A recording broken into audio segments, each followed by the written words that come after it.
തീർച്ചയായും ഡോക്ടർ ഹുസൈൻ കോയത്തങ്ങൾ താങ്കളുടെ സംസാരത്തിൽ നേരത്തെ താങ്കളുടെ ഒരു പ്രതികരണം പറഞ്ഞപ്പോൾ താങ്കൾ പറഞ്ഞൊരു വാക്ക് എനിക്ക് പ്രത്യേകിച്ച് എടുത്തു പറയേണ്ടത് സർക്കാരിന് ഇതിൽ താല്പര്യമില്ല ഈ പദ്ധതിയിൽ എന്ന് തോന്നുന്നു എന്നാണ്. അങ്ങനെ താങ്കൾക്ക് തോന്നി തുടങ്ങിയത് എപ്പോഴാണ്? നോക്കൂ, ഇതിൽ രണ്ട് കാര്യങ്ങളാണ്. ഒന്ന്, ഇത് കേന്ദ്ര ഗവൺമെന്റിന്റെ ആയുഷ്മാൻ ഭാരത് എന്നുള്ള പദ്ധതിയാണ് കേരളത്തിലെ ഈ കാരുണ്യ ആരോഗ്യ സുരക്ഷാ പദ്ധതി എന്നുള്ള രീതിയിൽ നടപ്പാക്കിക്കൊണ്ടിരിക്കുന്നത്. കേന്ദ്ര ഗവൺമെന്റ് ആയുഷ്മാൻ ഭാരത് പദ്ധതിയിലെ 2020 വന്ന റൈറ്റാണ് ഇന്നും കേരളത്തിൽ നിലവിലുള്ളത്.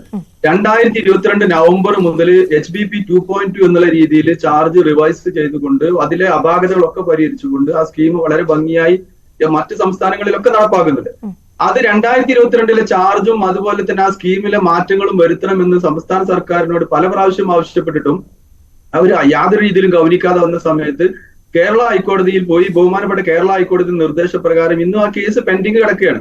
കേരള ഹൈക്കോടതി നിർദ്ദേശപ്രകാരം ഇത് ഞങ്ങളുടെ അപേക്ഷയിൽ തീരുമാനിക്കാൻ പറഞ്ഞപ്പോൾ സർക്കാർ പറഞ്ഞത് സാമ്പത്തികമായി അതിന്റെ ഒരു അവസ്ഥയിലല്ല സർക്കാർ എന്നുള്ള രീതിയിലാണ്.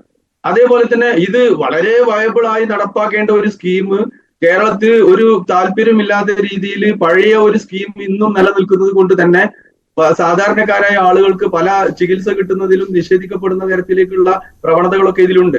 എന്നാൽ ഇതൊരു സാമൂഹ്യ പ്രതിബദ്ധതയോടുകൂടി ആ ചെറിയ റൈറ്റ് ആണെങ്കിൽ പോലും 2020 റൈറ്റ് ആണെങ്കിൽ പോലും ഒരു സാമൂഹ്യ പ്രതിബദ്ധതയോട് കൂടിയിട്ടാണ് ഞങ്ങൾ നടപ്പിലാക്കിക്കൊണ്ടിരിക്കുന്നത്. ഏകദേശം 411ഓളം പ്രൈവറ്റ് ഹോസ്പിറ്റൽ ഇതിൽ എൻപാനൽഡ് ആണ്. എങ്കിൽ പോലും അതൊരു സാമൂഹ്യ പ്രതിബദ്ധതയോട് നടപ്പാക്കുമ്പോൾ കഴിഞ്ഞ 15 ദിവസത്തിനുള്ളിൽ ചികിത്സ കൊടുത്ത പണം തിരിച്ചു കൊടുക്കണമെന്ന് സർക്കാരുമായിട്ട് എഗ്രിമെന്റ് ഇരിക്കെ 4-5 മാസങ്ങളായിട്ട് കോടിക്കണക്കിന് രൂപകൾ സർക്കാരിൽ നിന്ന് കുടിശ്ശികയായി കിടക്കുമ്പോൾ ഈ സ്ഥാപനം നടത്തിക്കൊണ്ടാൻ കഴിയില്ല.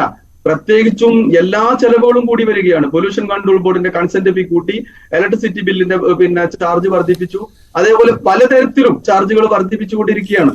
അപ്പൊ അങ്ങനെ ഓരോ ഇതിലും ചികിത്സ കൊടുക്കും. നിങ്ങൾക്കറിയാം, നഴ്സിംഗ് സാലറി ഒക്കെ ഇപ്പൊ രണ്ടാമത് റിവിഷൻ നടന്നുകൊണ്ടിരിക്കുകയാണ്, അതിന്റെ ചർച്ച നടന്നുകൊണ്ടിരിക്കുകയാണ്.